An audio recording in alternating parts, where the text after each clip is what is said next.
First of all, if you did it because you wanted to. I don't wish that on nobody, man. I wanted to beat that dude's ass, but I would not wish that on him or anybody else. I don't ever slow up, no I don't take I got no love for the fakeness. If you wanna play tough and wanna hate this, I'll always show up and make a statement. Alright everybody, somebody watched one of my videos on Farmington and they asked me why I hated it so much. I thought I was clear in that, but there was other reasons besides that. From the day I got there, I got in trouble the day I got off the bus with the staff. Me and a couple other guys did. So we get there. I just came from MSP, Missouri State Penitentiary. I get there, and we're getting off the bus, and they start talking crap to us. This white shirt's telling us, "This is not Missouri State Penitentiary. You will do what you're told here," and all this. I mean, and getting in our faces at the same time. One guy was about to, he's about to show that white shirt. But anyway, we got through that without all of us going to the hole. Now, when I first initially got there, I liked the cells and everything. You know, the cells didn't have bars in the front like Missouri State Penitentiary did. It's quieter, you know. It was almost too quiet, man. It's like when you come from a place that's noisy like that, and you get there and it's quiet. I mean, there was noise, but when you're in your cell, that noise is a lot lower because it ain't open in front. But the first cellie I had once I got out of, when I was in R&O, I got this weird cellie, and I don't think he was all there, but, and I almost got into it with him. But then the first cellie I had in population, he'd been there for a while, and when he found out I was from the walls, he just kept bugging me, wanting to hear all these stories and stuff, you know. And I told him a few, but this idiot shaves his mustache so it looked like he said Charlie Chaplin, and that's why he went out in the wing and told everybody, "Man, you know this is going to bring heat down on you." Sure enough, all these blacks in the wing was going up to him, man, and "Man, what you doing, man?" On this and that, and he comes back in and he goes, "Man, they tell me I had to shave that off," and I said, "Man, don't come to me. You're the one that did that." He goes, "Man, I tried telling him it's Charlie Chaplin. Some of them don't even know who Charlie Chaplin is." I said, "Look, young guy." When I say young guy, he was younger than me, but I wasn't much older. I was in my 20s. And I said, "Look, there's some things it's best that you don't do. I don't know if you're doing this because the Hitler thing or you're doing it because of Charlie Chaplin, whatever.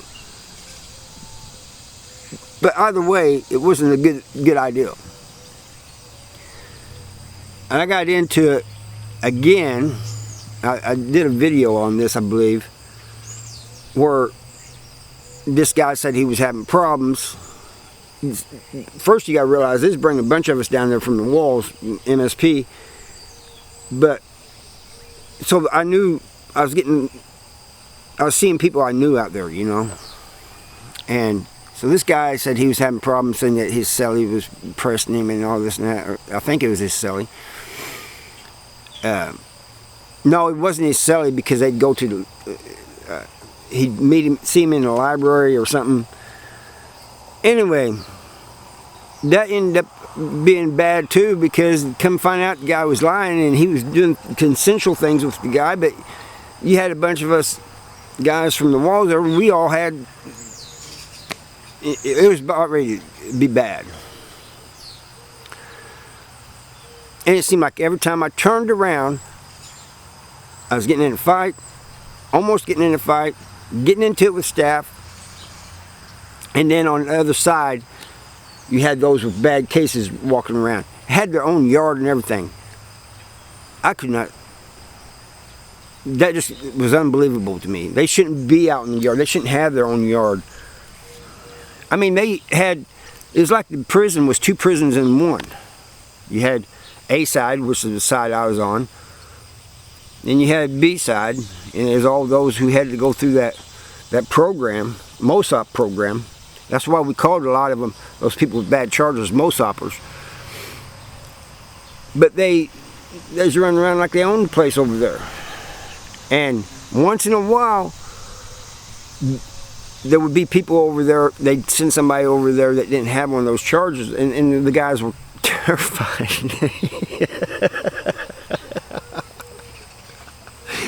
They'd write kites on him and everything. People would come back and tell me, listen, man, most uppers kicked me out, man. They wrote kites and, snitch kites. They make stuff up. He said, but they're terrified when you go over there. But he said, man, they put you in a wing over there. I said, man, I don't want to live over there in one of those wings, man. And he goes, no, look, man. He said, you run the place. I don't care. I don't want to be around them. You know? So, there's another time I was in the hole for fighting. And they put me in a cell with this Mexican. And this Mexican, he could speak English, but he couldn't hardly write English. And he was writing this girl, so he'd have me write his letters for him. I had no problem doing that, man. We're in the hole, we ain't nothing else to do, you know. So I wrote these letters for him. Well, skip forward a few months,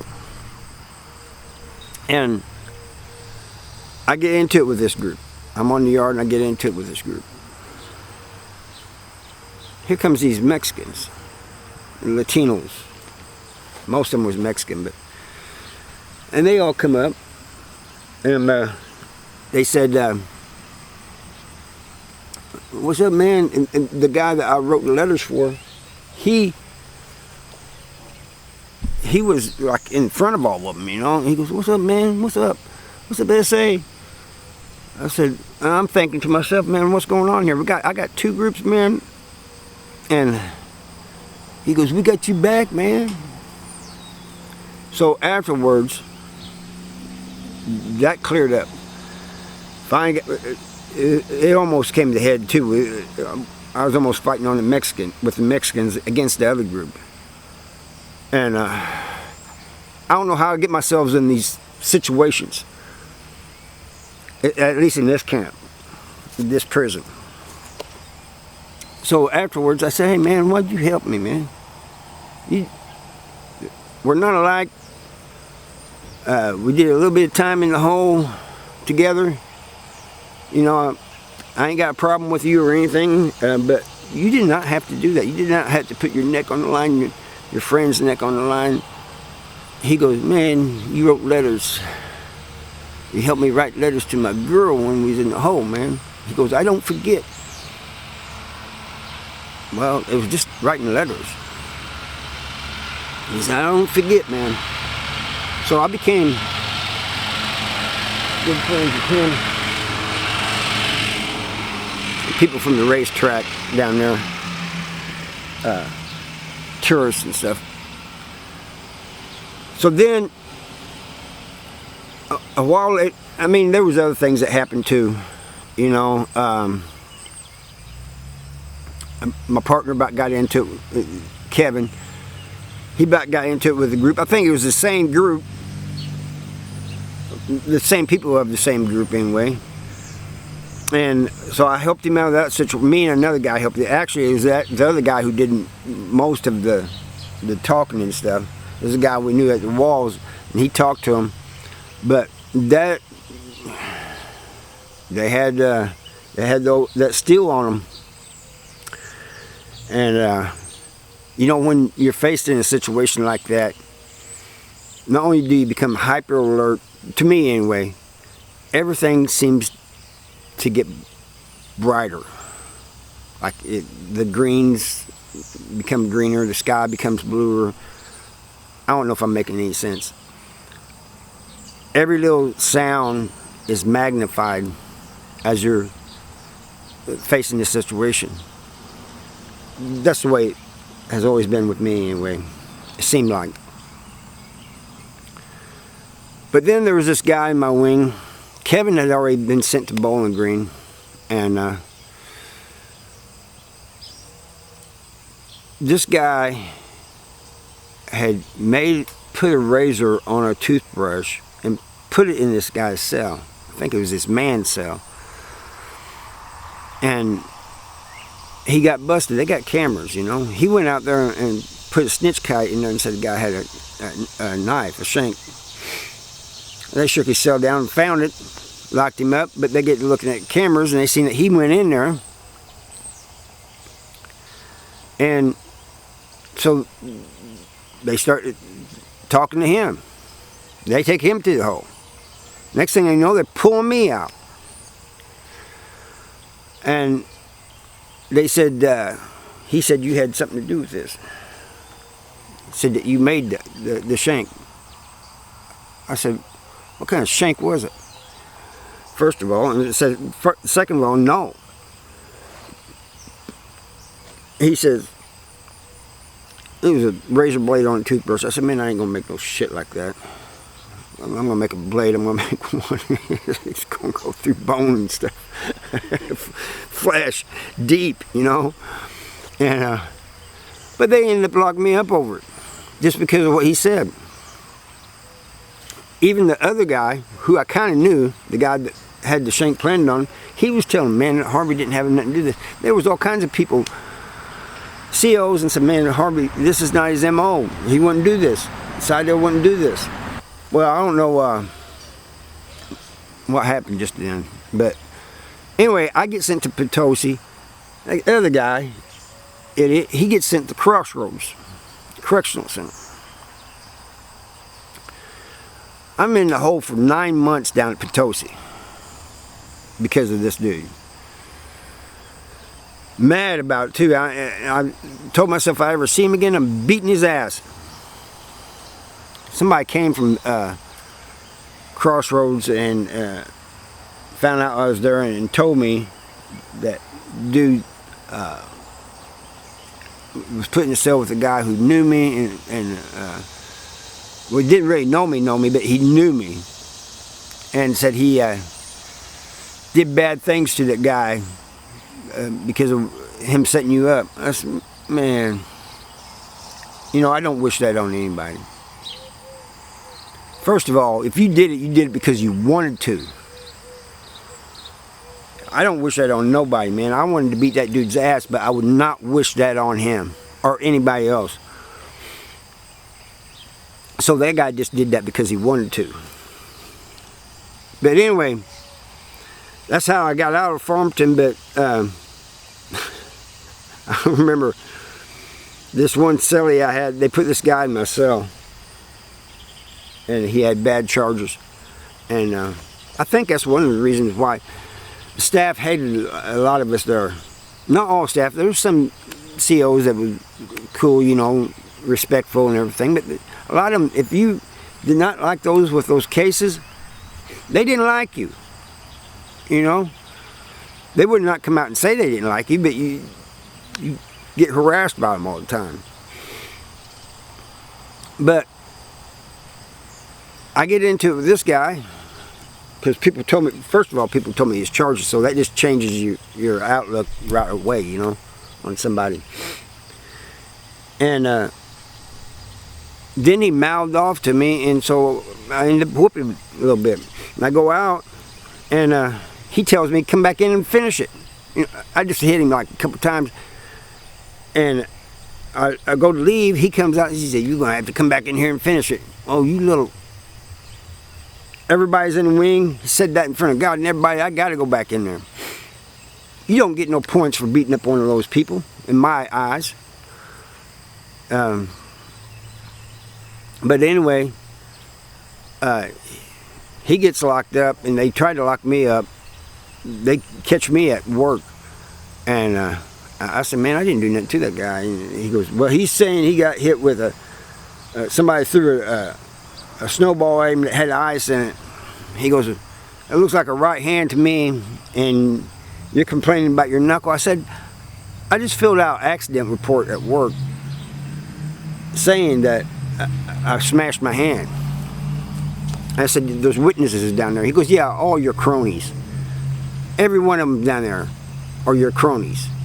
They're going to side with you. So is the staff."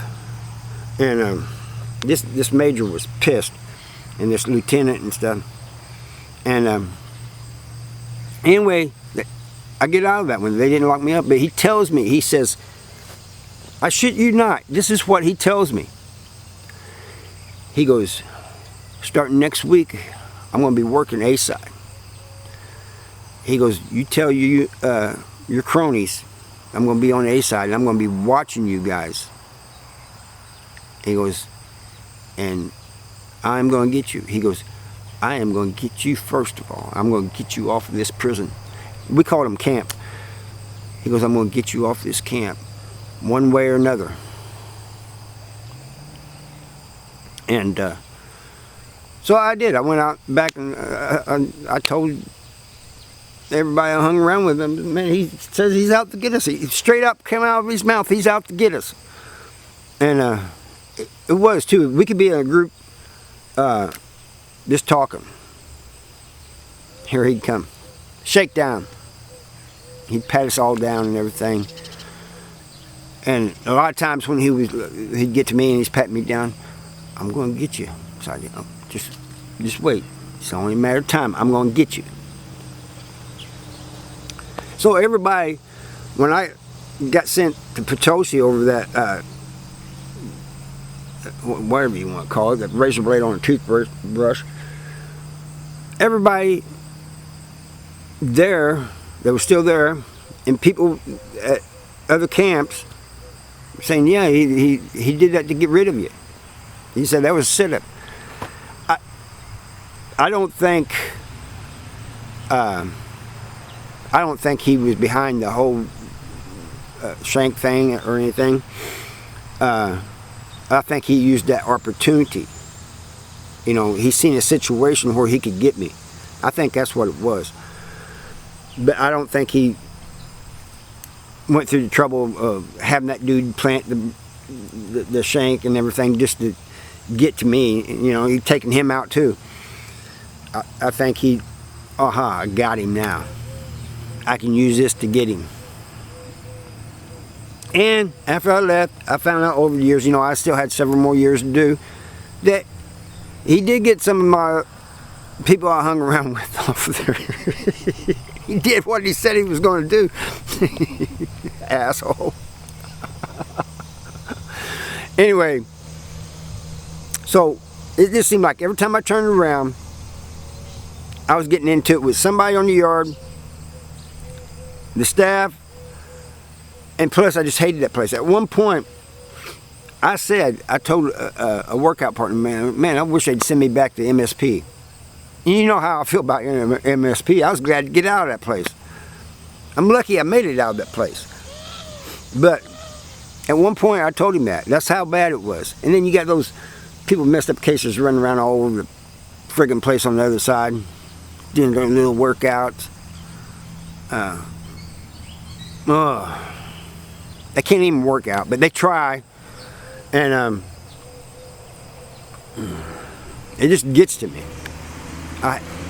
People like that with messed up charges should be in prison for the rest of their life. You know, you hurt a child, a woman, elderly, be in prison the rest of your life. And you don't get no yard time. Sorry about that. And I'll end that video now. Thank you for watching.